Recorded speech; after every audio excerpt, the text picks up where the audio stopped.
ಕದನ ವಿರಾಮ ಘೋಷಣೆಗೂ ಮುನ್ನ ಭಾರತದ ಅತಿ ದೊಡ್ಡ ಸಂದೇಶ. ಅಮೆರಿಕ ಮೂಲಕ ಪಾಕಿಸ್ತಾನಕ್ಕೆ ಸಂದೇಶವನ್ನು ರವಾನಿಸಿದೆ ಭಾರತ ಅನ್ನೋದು ಗೊತ್ತಾಗ್ತಾ ಇದೆ. ಪಾಕಿಸ್ತಾನ ನಮ್ಮನ್ನ ಕೆಣಕಿದ್ರೆ ವಿನಾಶಕಾರಿ ಪ್ರತಿಕ್ರಿಯೆ ಕೊಡ್ತೇವೆ. ಪಾಕಿಸ್ತಾನದ ಕ್ರಮಗಳಿಗೆ ಭಾರತ ಏನು ಬೇಕಾದರೂ ಕೂಡ ಮಾಡಲಿದೆ. ಭಾರತದ ಎಚ್ಚರಿಕೆ ಸಂದೇಶ ಇದು. ಪಾಕಿಸ್ತಾನಕ್ಕೆ ಮರೆಯಲಾರದ ಉತ್ತರವನ್ನು ಕೊಡ್ತೇವೆ ಅಂತ ಹೇಳಿ ಮೋದಿ ಗುಡುಗಿದ್ದಾರೆ. ಪಾಕಿಸ್ತಾನದ ವಿರುದ್ಧ ಅಬ್ಬರಿಸಿದ್ದಾರೆ. ಭಾರತ ಪಾಕಿಸ್ತಾನವನ್ನ ಅಮೆರಿಕ ಸಮಾನವಾಗಿ ನೋಡಲಿಕ್ಕೆ ಸಾಧ್ಯವೇ ಇಲ್ಲ. ಪಾಕಿಸ್ತಾನದ ವಿನಾಶಕಾರಿ ಸಂದೇಶದ ಬೆನ್ನಲ್ಲೇ ಸಂಧಾನಕ್ಕೆ ಮುಂದಾದಂತಹ ಅಮೆರಿಕಕ್ಕೂ ಕೂಡ ಮೋದಿ ಈ ಮೆಸೇಜ್ ಅನ್ನ ಪಾಸ್ ಮಾಡಿದ್ದಾರೆ. ಡೊನಾಲ್ಡ್ ಟ್ರಂಪ್ ಒಂದು ಟ್ವೀಟ್ ಮಾಡಿದ್ರು, ಈ POK ವಿಚಾರವನ್ನ ಸಾವಿರಾರು ವರ್ಷಗಳಿಂದ ಇದೆ, ಅದನ್ನ ನಮ್ಮ ನೇತೃತ್ವದಲ್ಲಿ ಮಧ್ಯಸ್ಥಿಕೆಯಲ್ಲಿ ಬಗೆಹರಿಸ್ತೀವಿ ಅಂತ ಹೇಳಿ. ಅದಕ್ಕೂ ಕೂಡ ಜೈಶಂಕರ್ ಟಾಂಟ್ ಮಾಡಿದ್ರು. ಪ್ರಧಾನಿ ನರೇಂದ್ರ ಮೋದಿ ಅವರು ನಿಮ್ಮ ಅವಶ್ಯಕತೆ ಇಲ್ಲ ಅಂತ ಹೇಳಿ ಖಾರವಾಗಿಯೇ ಹೇಳಿದ್ರು. ಅದರ ನಡುವೆ ಈಗ ಮತ್ತೆ ಅಮೆರಿಕ ಮೂಲಕ ಪಾಕಿಸ್ತಾನಕ್ಕೆ ಎಚ್ಚರಿಕೆಯ ಸಂದೇಶ ರವಾನೆಯಾಗಿರುವಂಥದ್ದು. ನಮ್ಮನ್ನ ಪದೇ ಪದೇ ಕೆಣಕುವಂತಹ ಕೆಲಸ ಮಾಡಿದ್ರೆ ಯಾವುದೇ ಕಾರಣಕ್ಕೂ ಮುಖಾಮುಖಿ ನೋಡಲ್ಲ, ಮುಲಾಜನ್ನ ನೋಡಲ್ಲ ಅಂತ ಹೇಳಿ ಖಂಡ ತುಂಡ ಆದಂತಹ ರೀತಿಯಲ್ಲಿಯೇ ಈಗ ಮೋದಿ ಮತ್ತೊಮ್ಮೆ ಎಚ್ಚರಿಕೆಯನ್ನು ಕೊಟ್ಟಿದ್ದಾರೆ. ಒಂದು ಕಡೆ ಎಚ್ಚರಿಕೆ, ಮತ್ತೊಂದು ಕಡೆ ಇವತ್ತು DGMOಗಳ ಮೀಟಿಂಗು. ಅದರ ನಂತರ ಏನೆಲ್ಲ ಬೆಳವಣಿಗೆಗಳಾಗುತ್ತೆ ಅನ್ನೋದನ್ನು ಕಾದು ನೋಡಬೇಕಿದೆ. ಕದನ ವಿರಾಮ ಘೋಷಣೆಯಾಗಿದೆ. ಗಡಿಯಲ್ಲಿ ಸಹಜ ಸ್ಥಿತಿ ಈಗ ನಿರ್ಮಾಣವಾಗ್ತಾ ಇದೆ.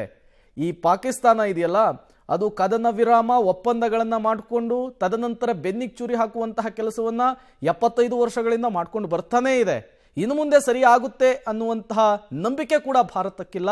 ಆದರೂ ಕೂಡ ಶಾಂತಿ ನೆಲೆಸಬೇಕು ಅನ್ನುವಂತಹ ವಿಚಾರಕ್ಕೆ ಜನರನ್ನ ಗಮನದಲ್ಲಿಟ್ಟುಕೊಂಡಂತಹ ಭಾರತ ಸರ್ಕಾರ ಈಗ ಕದನ ವಿರಾಮಕ್ಕೆ ಒಪ್ಪಿಗೆಯನ್ನು ಸೂಚಿಸಿದೆ. ಬಟ್ DGMO ಮೀಟಿಂಗ್ ತುಂಬ ಕ್ರೂಷಿಯಲ್ ಆಗಿರುವಂಥದ್ದು, ತುಂಬ ಮುಖ್ಯವಾಗಿರುವಂಥದ್ದು. ಎರಡು ದೇಶದ ಗಡಿಗಳ ವಿಚಾರಕ್ಕೆ, ಶಾಂತಿಯ ವಿಚಾರಕ್ಕೆ, ಕದನ ವಿರಾಮ ಮುಂದುವರಿಯುವಂತಹ ವಿಚಾರಕ್ಕೆ. ಇವತ್ತಿನ ಮೀಟಿಂಗ್ನಲ್ಲಿ ಏನಾಗುತ್ತೆ, ಮೀಟಿಂಗ್ನ ನಂತರ ಮತ್ತೇನೆಲ್ಲ ಬೆಳವಣಿಗೆಗಳಿಗೆ ಎರಡು ದೇಶಗಳು ಸಾಕ್ಷಿಯಾಗುತ್ತೆ ಅನ್ನೋದನ್ನ ಕಾದು ನೋಡಬೇಕಿದೆ. ಈಗಾಗಲೇ ಆಪರೇಷನ್ ಸಿಂಧೂರ ಹೆಸರಿನಲ್ಲಿ ಪಾಕಿಸ್ತಾನದ ಮಗ್ಗಲು ಮುರಿಯುವಂತಹ ಕೆಲಸ ಆಗಿದೆ. ಭಾರತ ಕೊಟ್ಟಂತಹ ಏಟಿಂದ ಪಾಕಿಸ್ತಾನ ಸುಧಾರಿಸಿಕೊಳ್ಳೋದಕ್ಕೇನೆ ಹತ್ತತ್ರ 1 ರಿಂದ 2 ವರ್ಷಗಳು ಬೇಕಾಗುತ್ತೆ. ಒಂದು ವೇಳೆ ಪೂರ್ಣ ಪ್ರಮಾಣದ ಯುದ್ಧ ಘೋಷಣೆ ಆಗ್ಬಿಟ್ರೆ ಕ್ಷಣಾರ್ಧದಲ್ಲಿಯೇ ಪಾಕಿಸ್ತಾನ ಉಡಿಸಾಗುವಂತಹ ಸಾಧ್ಯತೆ ಕೂಡ ಇರುವಂಥದ್ದು. ಮತ್ತಷ್ಟು ಡೀಟೇಲ್ಸ್ ಅನ್ನು ಕೊಡ್ತಾರೆ ನಮ್ಮ ಪ್ರತಿನಿಧಿ ರವೀಶ್ ನೇರ ಸಂಪರ್ಕದಲ್ಲಿ ಜಾಯ್ನ್ ಆಗಿದ್ದಾರೆ. ರವೀಶ್, ನಿನ್ನೆ ಸೇನಾ ಮುಖ್ಯಸ್ಥರುಗಳು DGMOಗಳು ಒಂದು ಪ್ರೆಸ್ ಮೀಟ್ ಅನ್ನ ಮಾಡಿ ಕ್ಲಾರಿಫಿಕೇಶನ್ ಕೊಡುವಂತಹ ಕೆಲಸವನ್ನ ಮಾಡಿದ್ರು ವಿತ್ ಪ್ರೂಫ್ ಸಮೇತ. ಈ ಬೆನ್ನಲ್ಲೇ ಈಗ ಪಾಕಿಸ್ತಾನ ಮತ್ತು ಭಾರತದ ನಡುವೆ ಒಂದು ಮಹತ್ವದ ಮೀಟಿಂಗ್ ನಡೀತಾ ಇದೆ ಕದನ ವಿರಾಮದ ವಿಚಾರಕ್ಕೆ ಸಂಬಂಧಪಟ್ಟಂತೆ. ಈ ಸಂದರ್ಭದಲ್ಲಿ ಏನೆಲ್ಲ ಬೆಳವಣಿಗೆಗಳನ್ನು ನಿರೀಕ್ಷೆ ಮಾಡಬಹುದು ಈ DGMO ಮೀಟಿಂಗ್ನ ನಂತರ ಅಂತ ಹೇಳಿ ರವೀಶ್? ಪ್ರಮುಖವಾಗಿರ್ತಕ್ಕಂಥದ್ದು ಭಾರತದ ಅಜೆಂಡಾ ಏನಿದೆ ಅಂದ್ರೆ ಭಯೋತ್ಪಾದನೆ ವಿರುದ್ಧ ಯಾವ ಸ್ವರೂಪದಲ್ಲಿ ಹೋರಾಟವನ್ನ ಮಾಡ್ತಾ ಇದ್ದೇವೆ ಅದು ಮುಂದುವರಿಯುತ್ತೆ ಅಂತ ಆ ಅಜೆಂಡಾವನ್ನ ಕಂಟಿನ್ಯೂ ಮಾಡ್ತಾರೆ. ಆ ಕಾರಣಕ್ಕೋಸ್ಕರವಾಗಿಯೇ ಕೇಂದ್ರ ಸರ್ಕಾರ, ಕೆಲ ಸಚಿವರುಗಳಾಗಿರ್ಬೋದು ಮತ್ತೆ BJP ಬೇರೆ ರೀತಿ ಸಮರ್ಥನೆ ಮಾಡ್ಕೊಳ್ತಾ ಇದೆ. ಈ ಕದನ ವಿರಾಮ ಅಂತ ಏನಿದೆ ಇದು ಕೇವಲ ಅಂಡರ್ಸ್ಟ್ಯಾಂಡಿಂಗ್ ಅಷ್ಟೇ, ಇದು ಒಪ್ಪಂದ ಅಲ್ಲ, ಯಾವುದೇ ರೀತಿಯ ಅಗ್ರಿಮೆಂಟ್ ಅಲ್ಲ ಅಂತ. ಅಂದ್ರೆ ಯಾವಾಗ ಬೇಕಾದ್ರೂ ಕೂಡ ಅದು ರಿಫ್ಲೆಕ್ಟ್ ಆಗ್ಬೋದು ಅನ್ನೋ ಸಂದೇಶವನ್ನ ರವಾನೆ ಮಾಡ್ತಾ ಇರ್ತಕ್ಕಂಥದ್ದು. ಹಾಗಾಗಿ ಇವತ್ತಿನ ಮಾತುಕತೆ ವಿಚಾರದಲ್ಲಿ ಯಾವುದೇ ರೀತಿಯ ರಾಜತಾಂತ್ರಿಕ ಸರ್ಜಿಕಲ್ ಸ್ಟ್ರೈಕ್ ಅನ್ನ ಒಂದು ರೀತಿಯಲ್ಲಿ ಸಂಪೂರ್ಣವಾಗಿ ಅದನ್ನ ತೊಡೆದಾಕಿ ಮೊದಲಿನಂತ ಆಗೋದಕ್ಕೆ ಅಲ್ಲ. ಮಿಲಿಟರಿ ಸೇನಾ ಕಾರ್ಯಾಚರಣೆ ವಿಚಾರವಾಗಿ ನಡೆಯುವಂಥ ಕೆಲ ಮಾತುಕತೆಯು ಕೂಡ ಇದರಲ್ಲಿ ಇರ್ಬೋದು, ಮತ್ತು ಕೆಲ ಕಂಡೀಷನ್ಸ್ ಅನ್ನು ಕೂಡ ಭಾರತದಿಂದ ಹಾಕ್ಬೋದು. ಆದರೆ ಪ್ರಮುಖವಾಗಿ ಇದಕ್ಕೂ ಮುನ್ನ ಕದನ ವಿರಾಮವನ್ನು ಅಂಗಲಾಚಿದ್ದು ಏಕೆ ಅನ್ನೋದ್ರ ಬಗ್ಗೆ ಈಗಾಗಲೇ ಸಾಕಷ್ಟು ಒಂದು ರೀತಿಯಲ್ಲಿ ಬೇರೆ ಬೇರೆ ರೀತಿಯಲ್ಲಿ ಕೂಡ ಕ್ಲಾರಿಫಿಕೇಶನ್ ಅನ್ನು ಕೊಡ್ತಾ ಇದ್ದಾರೆ.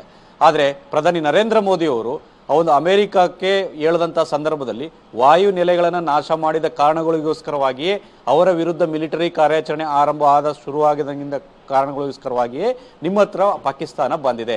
ಹಾಗಾಗಿ ನಮ್ಮನ್ನ ಮತ್ತೆ ಪಾಕಿಸ್ತಾನವನ್ನ ಈಕ್ವಲ್ ಆಗಿ ನೀವು ನೋಡೋದು ಸರಿಯಲ್ಲ, ನೋಡಬಾರ್ದು ಅನ್ನೋ ಸಂದೇಶವನ್ನ ರವಾನೆ ಮಾಡಿದ್ದಾರೆ. ಅಂದ್ರೆ JD ವ್ಯಾನ್ಸ್ ಅವರು ಸಂಪರ್ಕ ಮಾಡಿದಂತಹ ಸಂದರ್ಭದಲ್ಲಿ ಅಮೆರಿಕದ ಉಪಾಧ್ಯಕ್ಷರು ಅವರಿಗೆ ಒಂದು ರೀತಿಯಲ್ಲಿ ಕಠಿಣವಾಗಿ ಸಂದೇಶ ರವಾನೆ ಮಾಡಿದ್ದಾರೆ. ಅಂದ್ರೆ ಟ್ರಂಪ್ ಆಡಳಿತ ಭಾರತದ ನಿಲುವನ್ನ ಅರ್ಥ ಮಾಡ್ಕೊಳ್ಬೇಕಾಗತ್ತೆ, ಭಯೋತ್ಪಾದನೆ ವಿಚಾರದಲ್ಲಿ ಯಾವುದೇ ಕಾರಣಕ್ಕೂ ಕೂಡ ನಾವು ರಾಜಿ ಆಗೋದಿಲ್ಲ. ಅವರು ಒಂದು ರೀತಿಯಲ್ಲಿ ಪ್ರತಿಕ್ರಿಯೆ ಕೊಟ್ರೆ ಅದಕ್ಕೆ ಡಬಲ್ ಆಗಿ ನಾವು ಒಂದು ರೀತಿಯಲ್ಲಿ ವಿನಾಶಕಾರಿಯಾದ ಬಲವಾದ ಪ್ರತಿಕ್ರಿಯೆಯನ್ನ ನಾವು ಕೊಟ್ಟೇ ಕೊಡ್ತೇವೆ, ಇದರಲ್ಲಿ ರಾಜಿ ಆಗಲ್ಲ ಅನ್ನೋ ಸಂದೇಶವನ್ನು ರವಾನೆ ಮಾಡಿದ್ದಾರೆ. ಹಾಗಾಗಿ ಆ ಒಂದು ಹೇಳಿಕೆ ಹಿನ್ನೆಲೆಯಲ್ಲಿ ಮುಂದಿನ ಮಾತುಕತೆಗಳು ಕೂಡ ಒಂದು ರೀತಿಯಲ್ಲಿ ನಿಂತಿದೆ ಅಂತ ಕೂಡ ಸ್ಪಷ್ಟವಾಗಿ ಗೊತ್ತಾಗಬೇಕಾಗತ್ತೆ. ಹಾಗಾಗಿ ಇವತ್ತಿನ ಮಿಲಿಟರಿ ಒಂದು ಪಡೆಗಳ ಮುಖ್ಯಸ್ಥರ ಜೊತೆ ಆಗುವಂತ ಮಾತುಕತೆ, ಆ ಒಂದು ಗಡಿ ಭಾಗದಲ್ಲಿ ಆಗ್ತಾ ಇರತಕ್ಕಂಥ ಬೆಳವಣಿಗೆಗಳ ಹಿನ್ನೆಲೆಯಲ್ಲಿ ಮಾತುಕತೆ ನಡೆಯುವಂತಹ ಸಾಧ್ಯತೆ ಇದೆ. ಮತ್ತೆ ಉಗ್ರರ ವಿಚಾರದಲ್ಲಿ ಭಾರತ ಯಾವ ಕಠಿಣ ಸಂದೇಶವನ್ನು ರವಾನೆ ಮಾಡಬೇಕು ಅದನ್ನ ಪಾಕಿಸ್ತಾನಕ್ಕೆ ರವಾನೆ ಮಾಡುತ್ತೆ. ಅದರಲ್ಲಿ ಏನಾದರೂ ಪಾಕಿಸ್ತಾನ ರಾಜಿ ಆಗಕ್ಕೆ ಹೋದ್ರೆ ಮತ್ತೆ ಇದೊಂದು ಕದನ ವಿರಾಮ ಅಂತ ಏನಿದೆ ಅದು ಓಪನ್ ಅಪ್ ಆಗುವಂತ ಚಾನ್ಸಸ್ ಕೂಡ ಜಾಸ್ತಿ ಇರುತ್ತೆ. Prem. Okay, thank you Ravish ತಮ್ಮೆಲ್ಲ ಮಾಹಿತಿಗಾಗಿ.